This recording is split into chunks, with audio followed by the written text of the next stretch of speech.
Hey, everybody. Welcome to another Sunday morning conversation. Today, my guest is American pro triathlete Brandon Krout.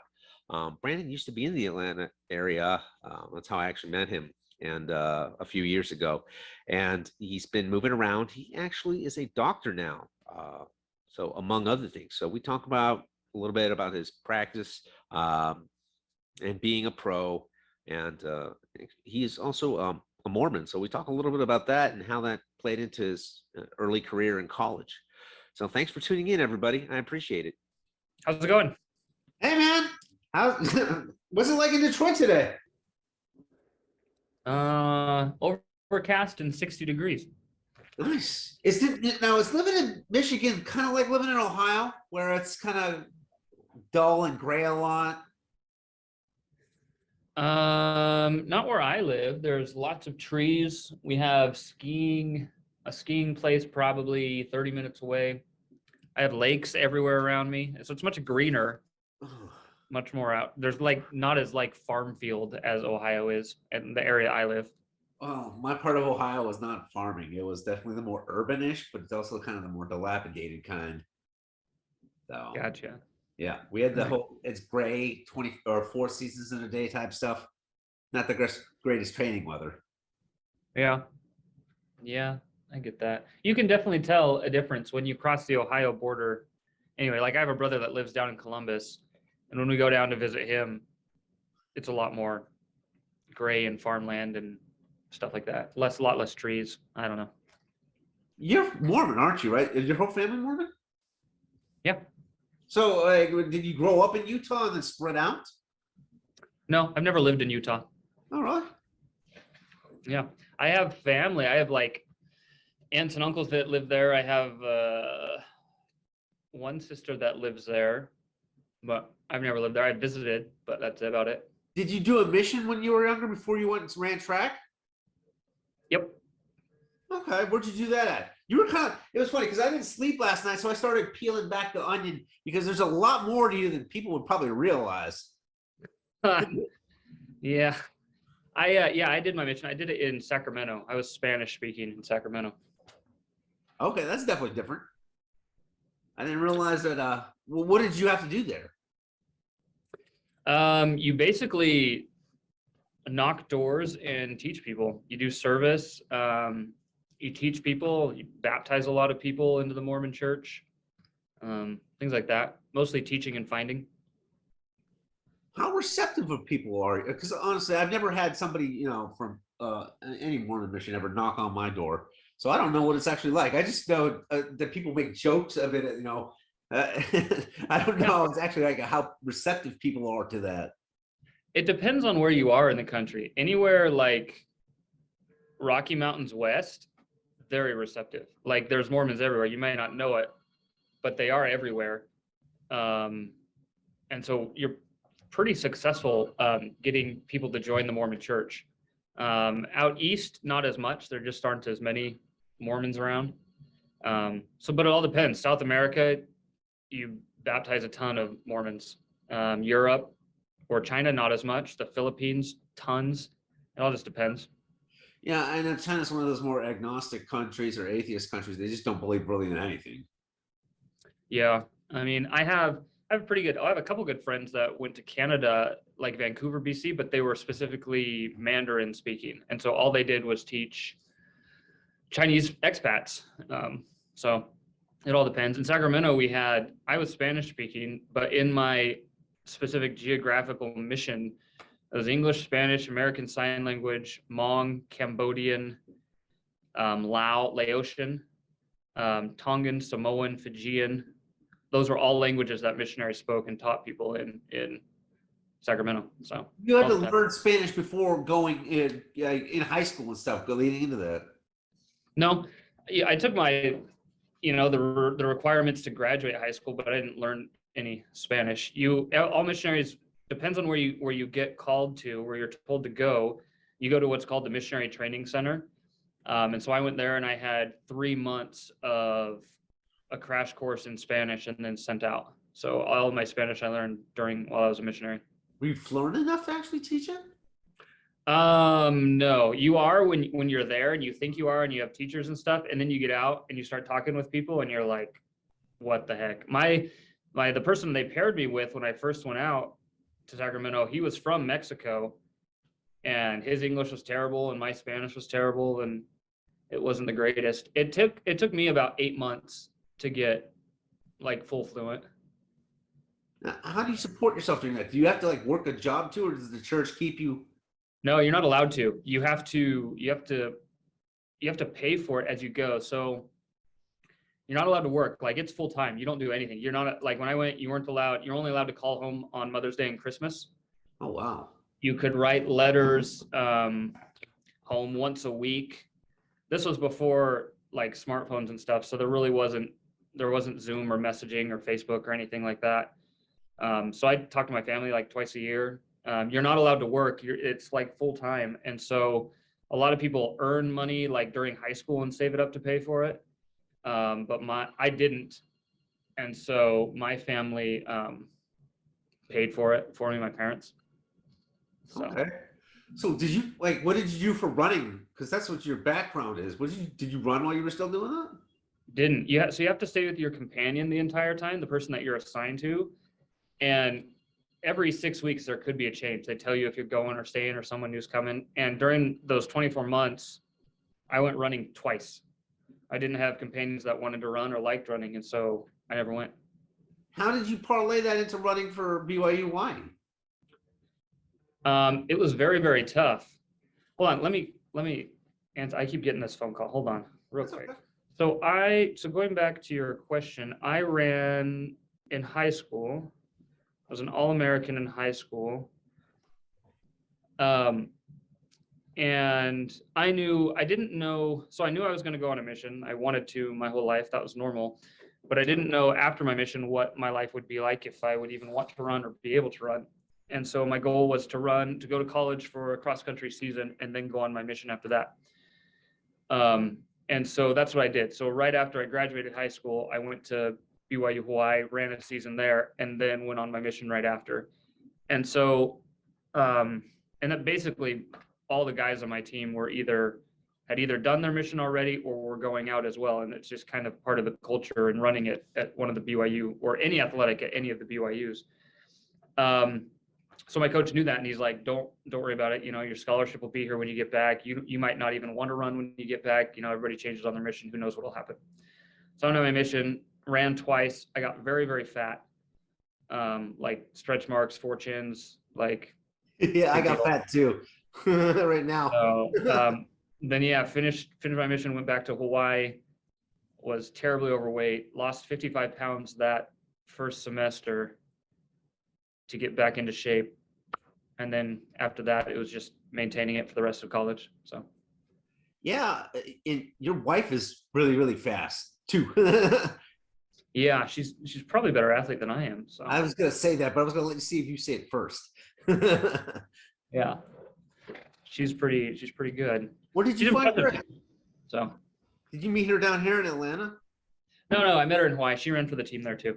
Oh wow. Okay. Yeah. Okay. Is she still running up there with you guys? Not really. After the trials, we had baby number 3. And he's only a year old. So she had him last January. And she runs just for fun now. She kind of is toying with the idea, but she's got a kid. And when she was running in Atlanta, it was tough. We had 2 kids. I was finishing up med school, and she was training for the trials. And the stuff we did in our schedule was absolutely nuts. I'm so amazed that she was able to do it. And it took a big toll on her. And so right now she's just enjoying having fun. And she wants to run one day, she'll run. If she doesn't want to and wants to do a different workout, she will. So that's what she's doing right now. Was she part of your Chia seed studies, or was it only the men's team? Pardon me? I read your Chia seed study. Oh yeah, that was a long time. I can't say it. Yeah, I'm like, I did research in undergrad. I worked in a survey research lab, so I've gone through a lot of research in my days. So I was reading through it. I'm like, okay, you basically sampled your team because, a sample size of 7 is not really, a huge size that you could generalize stuff. So I just read through the whole thing. It was your team. Yeah, it was just the team. It was hard. it's hard to get anybody to do like run back-to-back 10Ks or 5Ks or whatever the protocol I had was, and no one really signs up for that. And BYU Hawaii is a small university, and so all I had was my team. But it satisfied the requirements for my graduation project, so I was fine with it. Does it work? Like how much would I have to eat to lose the 40 pounds I gained this off season? Probably a lot. I to tell you the truth, I don't know. I know there has been other research on it over like marathons and stuff like that. But it kind of goes into what like Ineos started to do like 2 years ago when they stopped drinking carbs and switched everybody onto these various proteins and stuff. And so it's kind of along the same idea as that. But to be honest, after I graduated college, I didn't even think about it anymore. So I don't know. Oh, okay. So Yeah. what made you want to be a triathlete and not continue down the running course like your wife did? I started med school, and after I graduated college, I started med school, and I didn't run again for 2 years. All I did was study all day. And then I started lifting weights a little bit. And then I had my dentist was a triathlete who did Ironmans, and when he told me, I didn't believe him because I thought he was a wimp. And I was like, you don't do Ironman, no way, right? There's no way. And I didn't know much about Ironmans, I just said they were pretty extreme and tough.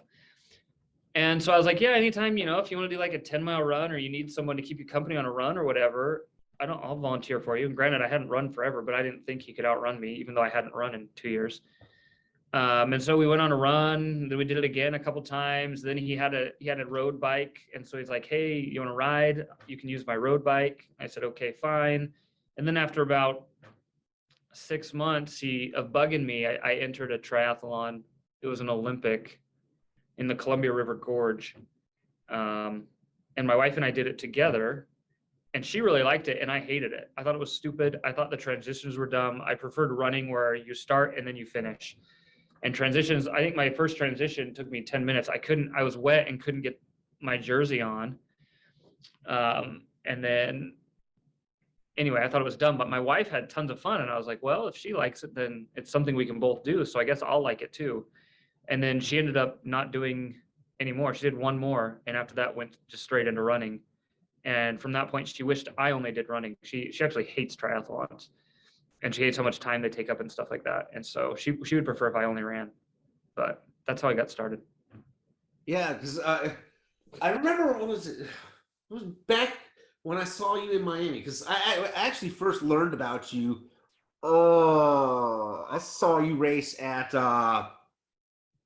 the year you did North Carolina. Raleigh or Wilmington? Wilmington. Wilmington, okay. That I don't know if you were. I think that was before you got your pro card, wasn't it? Yeah, they didn't have a pro field there. I got fourth at that race. I finished second, and then there were two other people that finished after me that had faster times. But overall, I finished fourth. Was what it ended up being. Yeah, it was a fun race. That was I love that race. It was fun. I don't like it as much since Ironman took it over. I liked it the old way at Beach to Battleship because Jeremy's cool. But that's where I first saw you race, because I was out there spectating. And then I remember when we talked down at Miami, how you mentioned how you ran some of your track workouts with your wife, and it kind of kicks your ass. With the Atlanta Track Club, was that just a very intense thing? It was. When she was heavy into running and with the Atlanta Track Club, my goal was just to be as fast as an elite female. And so I would every once in a while I'd be able to go to a practice with her.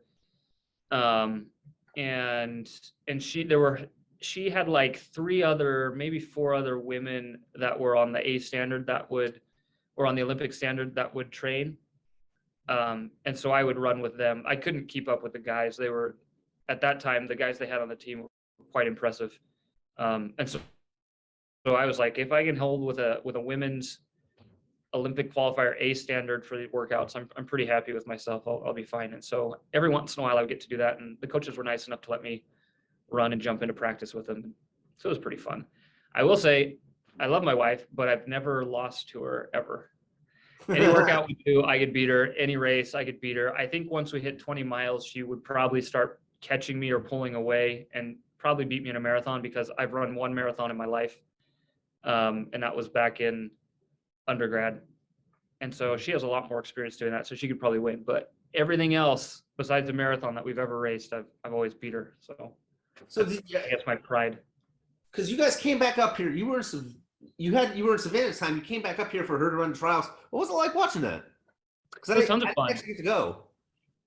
It was a really good experience. It was cool watching the trials. Fortunately, she didn't have the best race, but her goal was just to get there. She knew she wasn't going to qualify for the Olympics or whatever. And the trials course was brutally difficult, and so she was really excited to be there.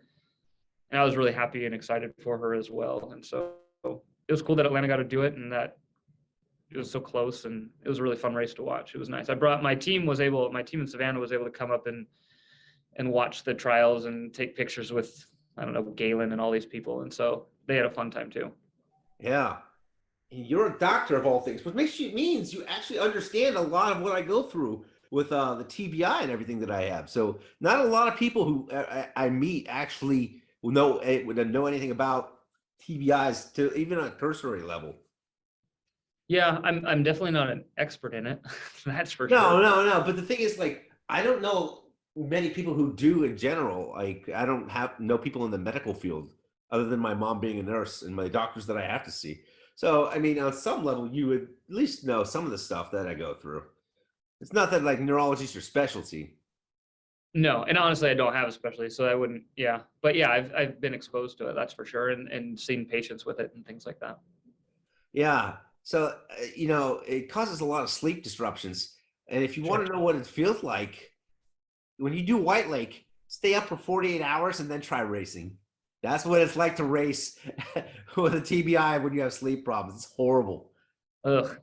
Yeah, it's something I haven't experienced, but I try to be at least sympathetic to people who do and kind of go through these things. So it's real, and it's something that they have to, you and everybody and people who have it have to cope with and work with, and it's not fun, and I sympathize. No.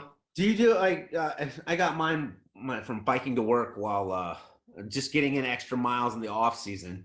I mean, do you still do your workouts outdoors now, or do you like go Zwift and everything indoors?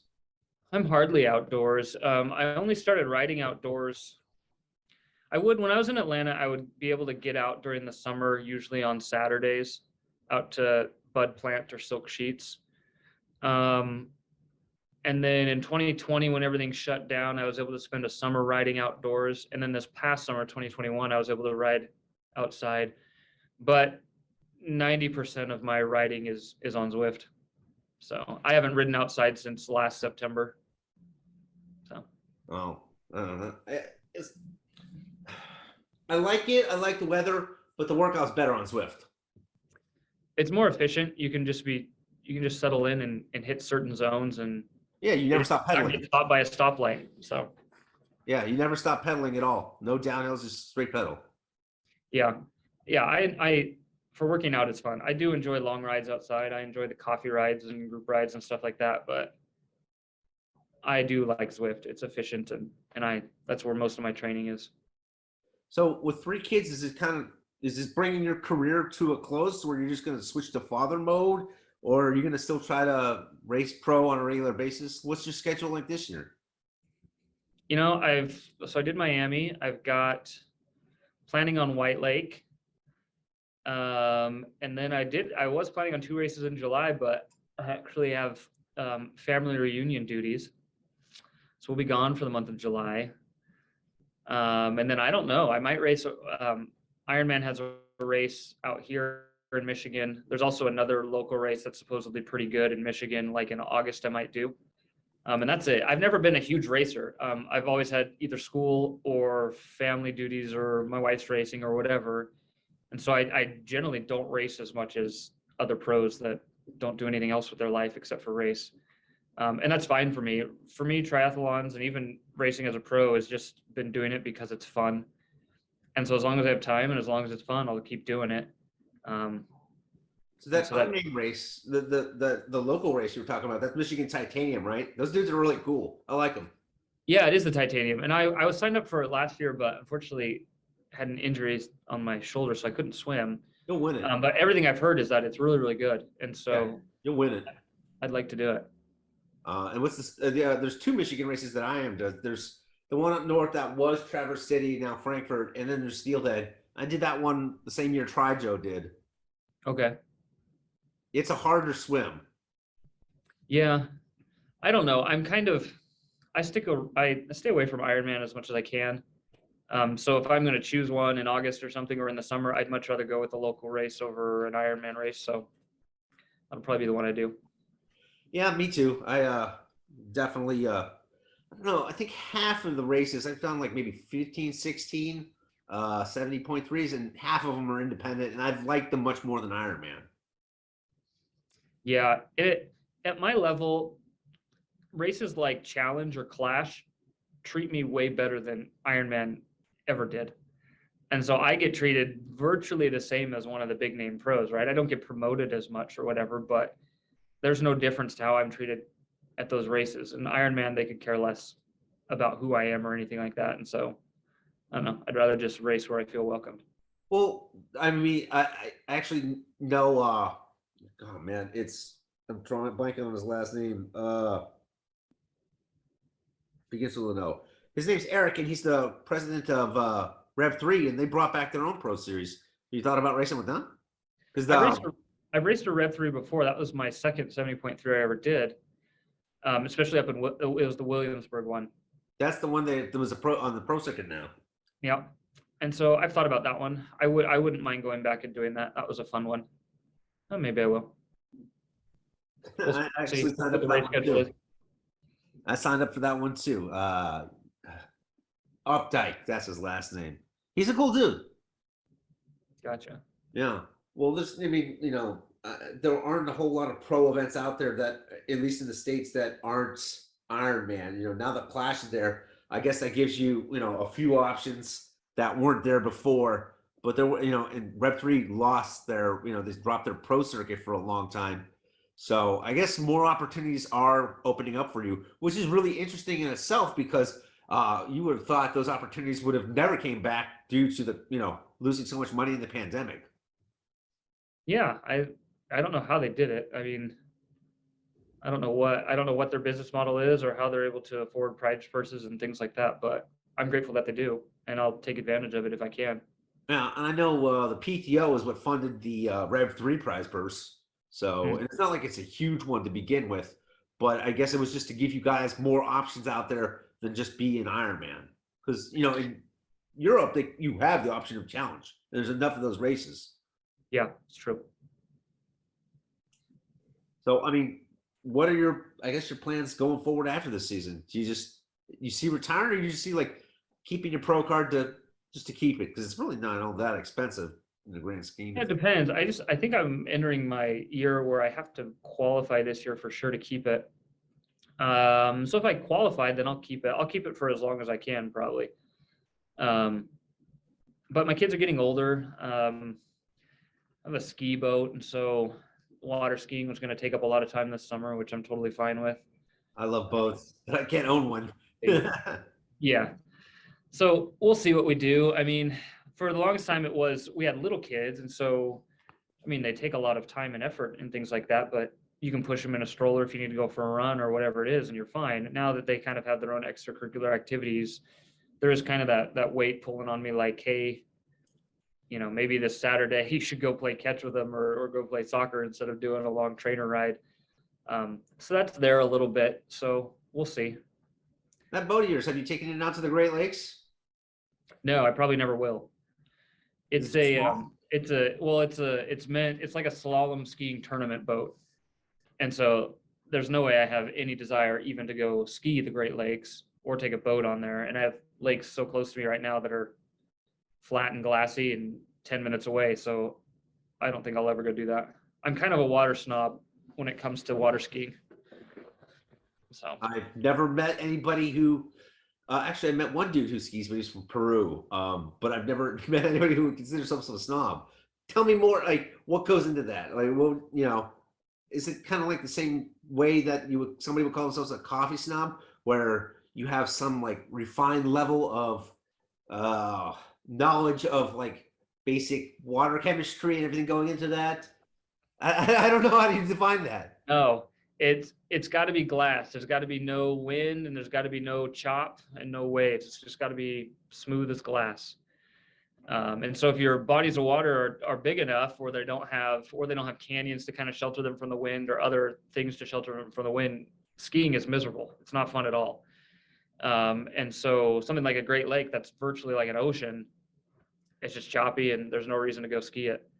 And so the lake's got to be small enough, and it's got to be not crowded, because if you get other boats going back and forth, they'll chop up the water, and so skiing's no fun. So early mornings on a lake that's smooth as glass with no wind, that's what I'm looking for.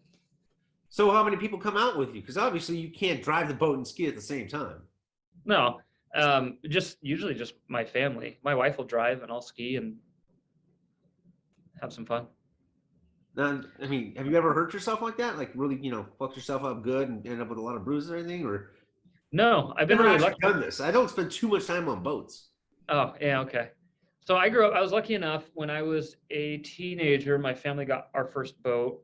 So did kind of the wakeboarding thing, and they sold it and got kind of a better boat. And so tried to wakeboard even better, and I was never super good or anything like that. It was just something I loved to do. And every year we'd go, I grew up in Washington State, we'd go down to California on a big old lake there in Northern California and go houseboating for a week, where you're just on the water 24/7. And that's my favorite vacation and favorite family trip. And so our married life, we've always gone back and done it. And even like being in college, I would still go stop at home for the summer and go on this houseboating trip.